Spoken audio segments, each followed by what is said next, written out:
Hello everyone, my name is Jen and welcome to the Book Refuge.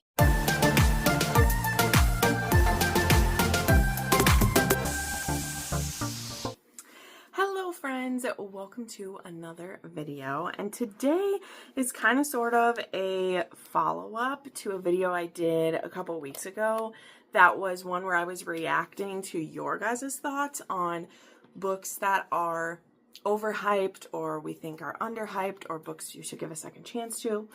And I plan to make a couple videos surrounding that, but the one I'm doing today is one where I have 10 books that are overhyped, or that are properly hyped, I guess is what my example would be, because they're books that seem to be overhyped, but I agree with the hype. So however we want to word that. I thought this would be a fun one to make. Hopefully it's going to be kind of a quick little video because, well, I don't have a ton of time to film it today, but also just because I'm mostly going to be concurring with what a lot of people think on it. So the way that I decided to do it though, because obviously what is hyped, there's a very broad brush of like what that means and which ones are included and everything. And so I kind of did a two-tiered thing. Like, straight up, there's a couple books I picked that I know I see all over the place or have seen in recent years that I agree with how hyped they are. You know, like just straight up, I picked a few that I was like, yep, this deserved it because it lived up to it for me. Ones I might have been reluctant to read because of the hype, but then worked for me or whatever. So there's that. But then I also went through my reading list on Goodreads, or my read list, and I did the search, or I did the qualifiers of ones that had the most ratings, and then I looked at which ones had the highest ratings within the most ratings, right? So to me that would mean the ones that are like most read and most like highly rated. So that's kind of how I did it, and I went with the ones that I agree with. So we're gonna go through these 10 books, and again, they're kind of mixed through with everything, and then we can discuss, or maybe I can convince you to read them kind of. But we're gonna go kind of quickly through these ones today. So one of the ones that I straight up picked was God of Fury. This one, it's funny because it's actually read more than some of the other books in the series, even though it's the 5th book. And I think that's because you had a lot of people who, some people only like to read romance. That is their jam. That's their favorite thing. There are also some people who, after reading books 1 and 2, they immediately wanted to jump to this couple. That is definitely, I can understand that. I got into the series when book 4 was just coming out, so I didn't have the choice to jump right to this one, but I can understand why people would. This was also the only 6-star book for me in the series, as it was. I thought it was so well done. So I do think you can jump right into this book. Like, you can, especially because a lot of the books in the series like overlap time-wise anyway. Do I think you should start at the beginning so that you understand the hype by the time you get to it? Sure. But also, you're a grown-up, you can do what you want. You can jump right into this one if you want, right? And that's what a lot of people did. You can tell that by how many ratings they have, and how many people have read it. And so for me, Nico and Bran absolutely live up to the hype. This is a very dark romance though. It has some non-consent or dubious consent, and it has one psychopathic golden retriever of a hero, and it has one that is more of the grumpy, quiet, also kind of self-harming going on. Like, this is a dark romance, but I love Nico and Bran so much, and their relationship makes me so, like, there's some parts of it that just absolutely break my heart, but I also love them so much. So highly recommend for sure. Then I also picked an older one that was really, really hyped for me when I first read it. And it really caused me to like wait to read it for a long time. And that's Dreaming of You by Lisa Kleypas. So there's a reason why Derek Craven has his own day, his own holiday. And that is because he is quite excellent. Now, he's not my favorite Lisa Kleypas hero. I do have some that I love more, but I completely understand for sure. And Derek Craven to me is the epitome of how Lisa Kleypas writes her heroes different, how they're darker. A lot more of them are self-made men. A lot of them are edgier and broodier, and they don't always say the right things or do the right things. And I just find that so compelling. And Sarah, she's not even normally the type of heroine that I would love so much. Like, she's nosy and she's a blue stocking, and she is sticking herself where she doesn't belong. But she also has a really big heart, and she really cares about the subjects of the stories that she writes. And when her and Derek come up against one another, the banter is amazing, the chemistry is amazing, and I just love the relationship that blooms between them. And it's so like angsty, and so like there's a class difference, and he thinks he's not good enough to touch a hair on her head, but he can't like help himself. Like, there's just so much like to love about this story. So there's a reason why this one has stuck around as so many people's favorites for so long. And yeah, I do highly recommend it. Also, this book is now 30 years old, guys. This came out in 1994, 31 years old. So that's wild. Such a good one.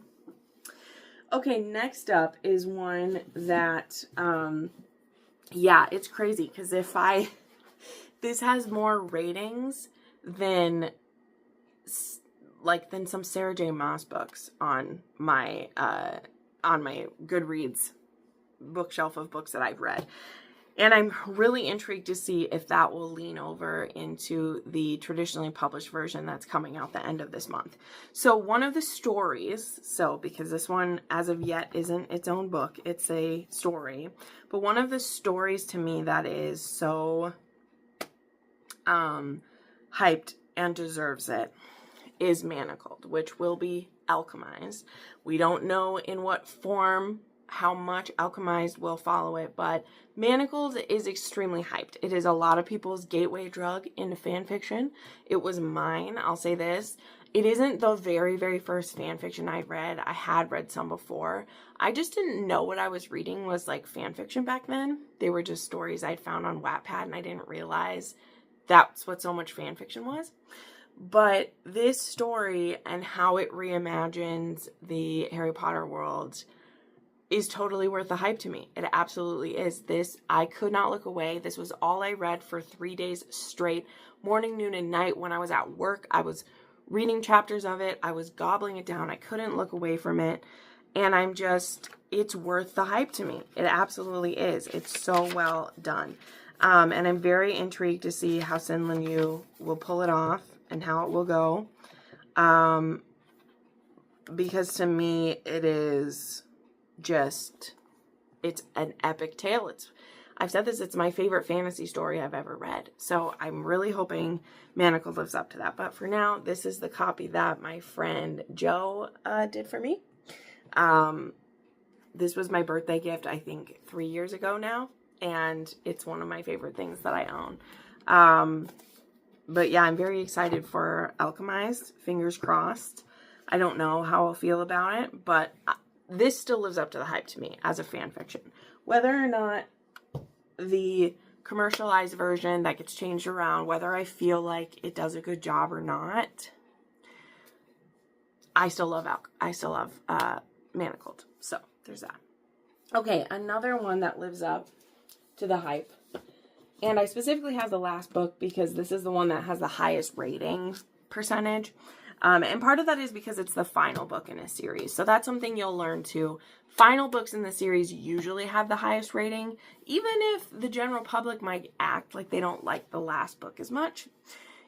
It's usually you're not going to read 7 books into a series if you hate it, right? Like, there's a less and less crowd who's continuing to read the series. So that means that the average ratings tend to go up because you have only the diehard fans reading it, right? But anyway, one of the series that for me, you see such a growth in the author and is worth the hype to me. It just is the Throne of Glass series. So yes, I have Kingdom of Ash. This is my special cover. Look at Manon back here. You guys, are you okay? I'm not okay. Okay? I'm not okay. But I love Throne of Glass. I love Throne of Glass so much. It makes me so happy. The series is epic. And I totally get why it has the hype. I just do. I shared this on another video recently and people rolled their eyes at me a little bit. Like, I like liking what everyone likes just as much as I like not liking what everyone likes. I know that doesn't make a lot of sense, but here's the thing.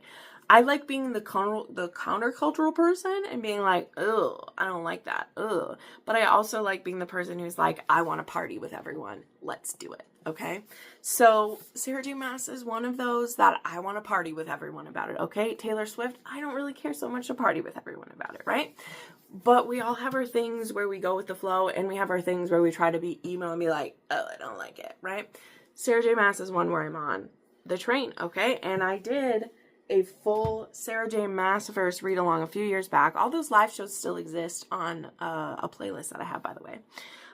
It was a really fun expedition to do, and I know people fell off of it as we went. That will happen. That was a big commitment. It was a 14-month or so commitment to do it, but it was epic, and I enjoyed that so much. I loved all the discussions. I loved all of it, so it was worth the hype for me. Okay, next I have one that isn't a romance actually, but I fell into the hype. I gave it a go and I loved it. Okay, and that is the Bone Saga by Fonda Lee, which these actually just got new covers, and I do really, really want those. But I read these last year. I read Boom Boom Boom, one each month. I listened to the audiobooks, which are top notch. The narrator, oh, I forgot his name. I think it's Simon something. Sorry if I'm wrong. But this is kind of a futuristic fantasy mafia style story. So again, it's not a romance, though there are some romances throughout it, but it's mostly fantasy. It is a war of two families. It has there's this island of Kakon that is mostly left to the Call family and I can't remember their enemies right now. I'm sorry. But yeah, it's like a mafia style thing. And there are these 4 siblings, and we see as their lives unfold, we see some of them become, oh, I don't want to say anything. We see the journeys that this family goes on, and I just fell in love with them so hard. I love the Call family with my whole soul, and this whole series was just so well written. Like, again, I know not everyone wants to read something that's not a romance. And I understand that, okay, there are parts of this series that broke me. Okay, there are, but there are also parts that I was cheering and jumping up and down and screaming at because it was so good. And I was just so caught into it. And again, I say this often, like, I can't read many non-romances every year because it's tough on me, because I do want to know that there is a happy ending. But this series was just so well done. Like, I could cry right now. The way that it, like, pulled me in and it hooked me and made me care about these characters so, so much. And yes, be devastated with their losses and so happy with their wins. Like, this one was worth my, those few tickets I have in my book for non-romance series. And J Legacy ended up being one of my 6-star reads last year because I was riveted, even though, like, oh, my guts hurt at times. So definitely worth the hype. I absolutely am going to buy the new covers of these. I wish I could get my hands on some of the, like, beautiful editions of those, but it's okay. My days of spending hundreds of dollars on books are kind of gone, except for a few very specific Kickstarters I'm a part. Like, buying only 3 books for that price, like, was difficult, but I'll save it for the bigger fans in that. Okay, moving right along. I mean, of course, this book is going to have to end up in here. And this one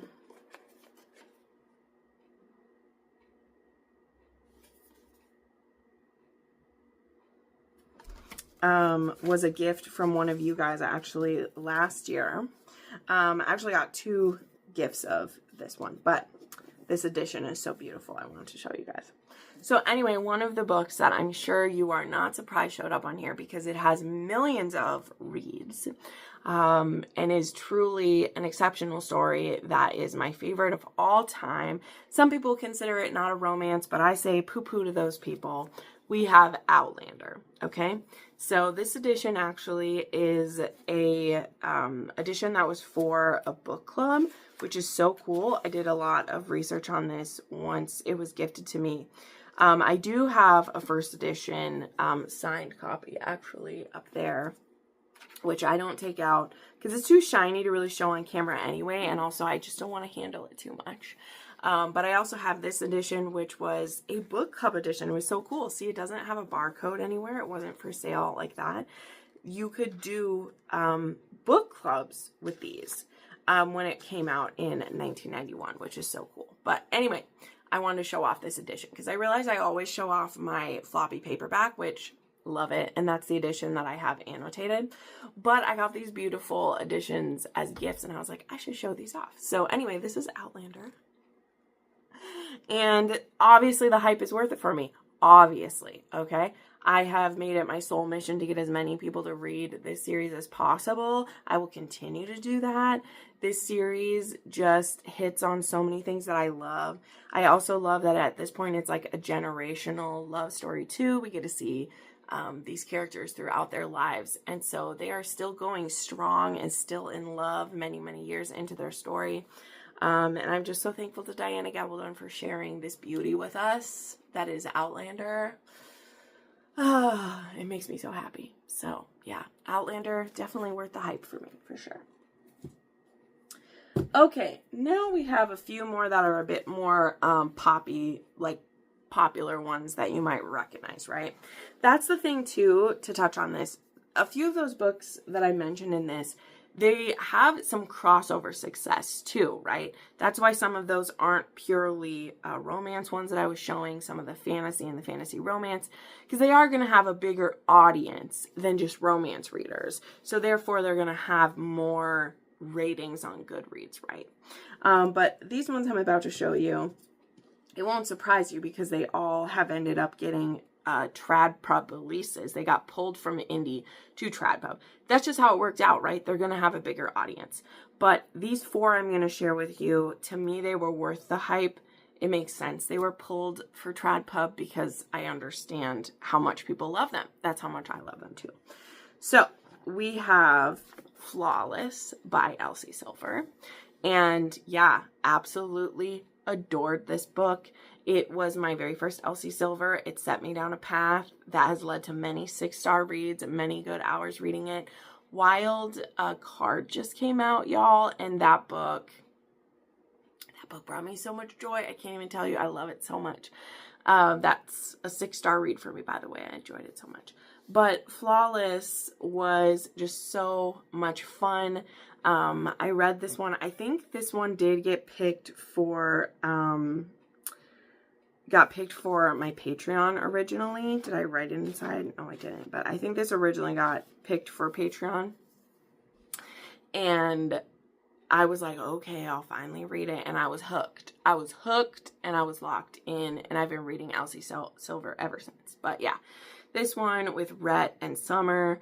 And he's a professional bull rider. And she ends up being assigned to be like his handler for this tour. So he shapes up. Like, love it. Also, there was just the news that this is getting a Netflix series, which again, I always caution people. This one seems a bit more specific than some, but like the Rose Hill already got picked up as well. And like there's no more news about it. Now this one is straight up being said it's going to be Netflix. Netflix does tend to move a bit faster than some.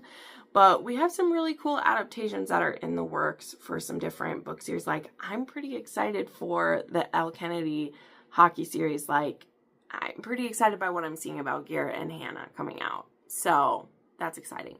But we'll see. I'm not running out to re-up my Netflix subscription just yet. But I'm sure they'll have finally cracked me if they're actually released Chestnut Springs, if it truly happens. I always say I believe it when people are cast and we start seeing the author go to set, which is what's with Elle Kennedy. Like it's like getting filmed, right?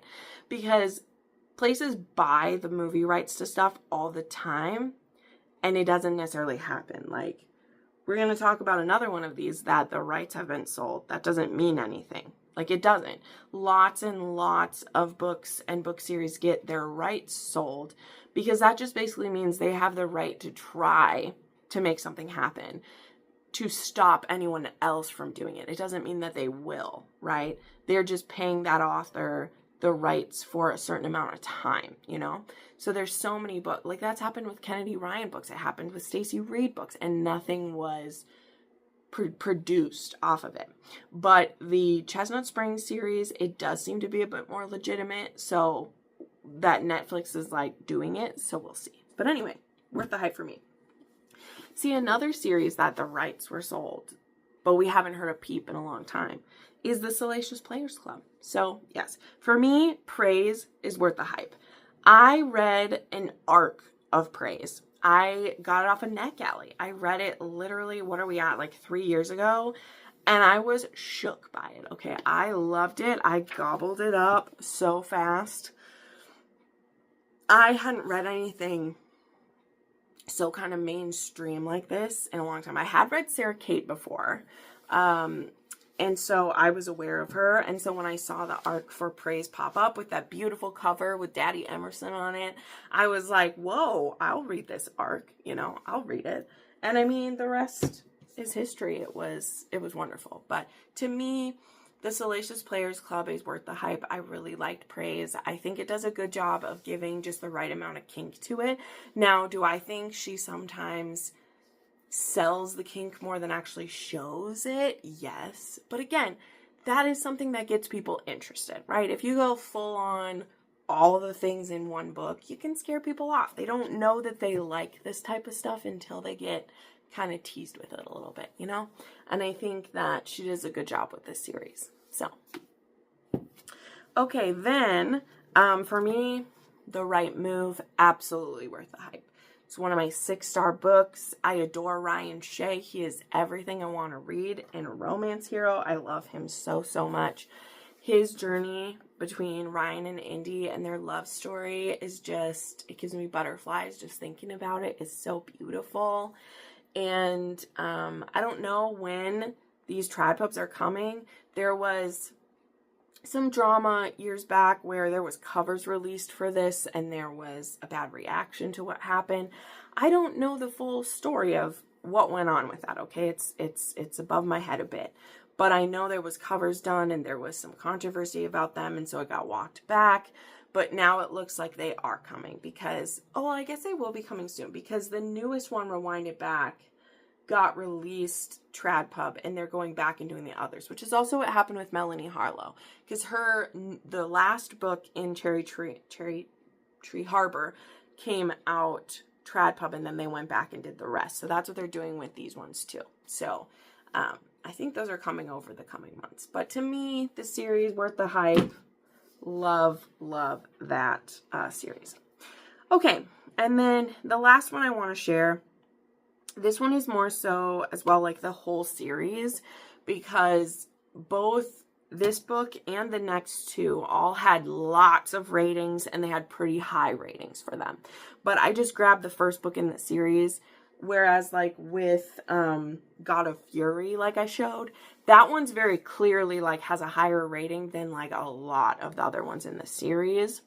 Rena Kent is also very like problematic, is probably wrong, controversial to some people. They have lots of varying opinions of hers, so that can lead the ratings to be pretty unsteady, whereas like God of Fury really won a lot of people over, and they specifically love that book a whole lot. So again, get to it. King of Wrath by Anna Huang. So this one was book 1 in the Kings of Sin series, which we now only have 2 books left to come out in this series, which is crazy. But this one was the like kind of a forced marriage / marriage of convenience. Like the hero Dante Russo is kind of pushed into this engagement, and the heroine Vivian Lau is pushed into it as well, but she doesn't realize how resistant Dante is to it. She is more like just doing her duty. Her parents tell her she needs to be engaged to him, and so she does it. And so she actually moves in with him ahead of the like wedding already. And he's trying to find whatever he can to get out of the engagement. And she's just trying to go along and do what her father tells her to do, which is very like a cultural thing for her. It isn't just her being like, oh, I gotta listen to my daddy. Like, no. In her culture, you listen to your father. It's respectful of you to do. She doesn't want to dishonor him or disrespect him, even if she thinks that Dante is a bit of a psycho in some aspects. But yeah, this series in general lives up to the hype for me, okay? Particularly like King of Envy, King of Pride. Those are my favorite ones in the series. Wait, King of Greed, King of Envy, then King of Pride are all just so good. I love the series so much. So anyway, Anna Wong in general lives up to the hype for me. I know she doesn't for everyone, but she does for me. So there we go. So anyway, those were 10 authors / books that live up to the hype for me. Let me know some that do it for you, which again, I did a video about that I'll link up here where some of you had already told me ones that lived up to the hype for you. But I do want to do a few more of my own take on some of the questions from that video. So I'll probably also do one that is ones that like didn't live up to the hype for me, as well as ones that I think people should give the author another chance. Like those were those different prompts for that video. So definitely check that out. There's some great discussion in the comments of that video too. So definitely check it out. So anyway, thank you so much for watching. I love you guys so, so much. You make my heart so happy. And we'll see you in the next one. Bye.